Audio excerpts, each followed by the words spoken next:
लेकिन अब 2022 चुनाव से पहले सरकार शिक्षकों को नए साल का तोहफा देने जा रही है।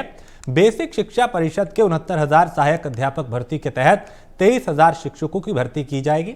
इसके अलावा 6,000 आरक्षित वर्ग के लोगों को भी नौकरी मिलेगी। साथ ही 17,000 पदों पर नई भर्ती भी जल्द की जाएगी।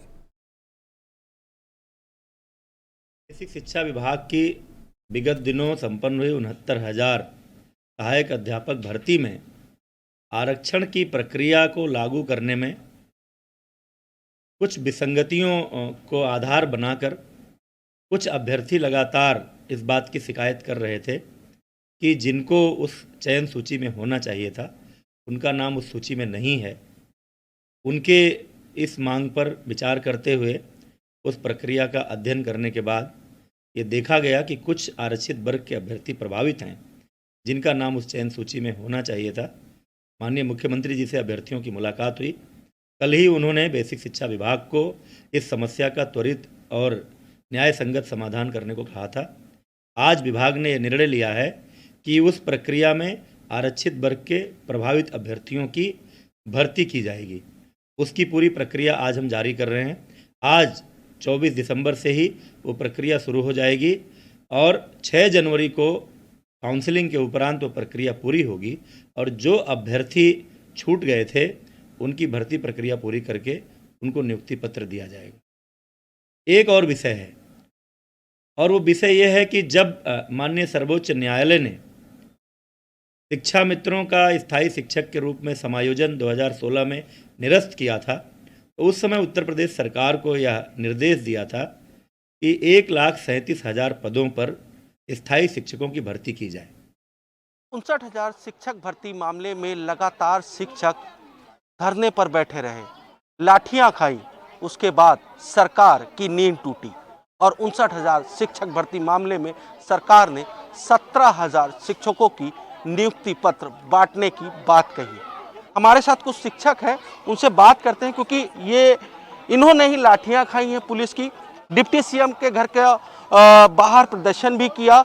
लेकिन अब 2022 का चुनाव है और चुनाव को देखते हुए अब इस तरीके का जो आदेश आता है उसको शिक्षक किस नज़रिए से देखते हैं, बात करते हैं शिक्षकों से।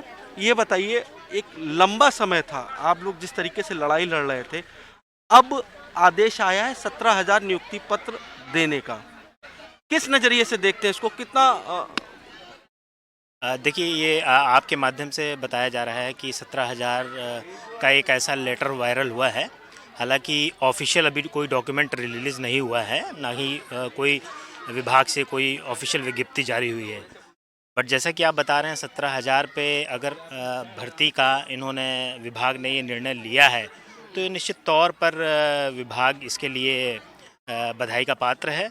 और लगातार 21 जून से हम लोग अनवरत धरना कर रहे हैं। हम लोगों ने बड़ी प्रताड़ना झेली है। यहाँ पे प्रशासन का भी एक अलग उनका कंपल्शन रहता है, लॉ एंड ऑर्डर मेंटेन करना रहता है। बट हम वी आर ऑल एजुकेटेड, तो हम लोगों ने बहुत शालीनता से, बहुत संयमित तरीके से 21 जून से लगातार हम लोग अनवरत धरना कर रहे हैं। ऐसा सुनने में तो आ रहा है, अगर ये सच है बात तो बहुत खुश हो जाएंगे हम सब कि इतने सारे लोगों का भला होगा।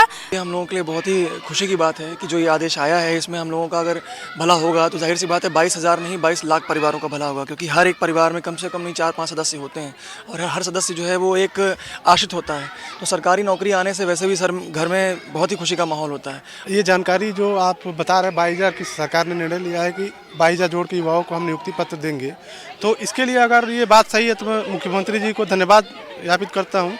लेकिन अगर ये केवल आरक्षण का मामला ही सुलझा के और निपटाना चाहते हैं तो ये गलत बात है, क्योंकि पूरे यहाँ पे जो धरना दे रहे हैं केवल आरक्षण वाले नहीं है, ये हम लोग ओबीसी, जनरल, SC ST सभी लोग हैं और हम लोग चाहते हैं कि सभी वर्गों का हित करें।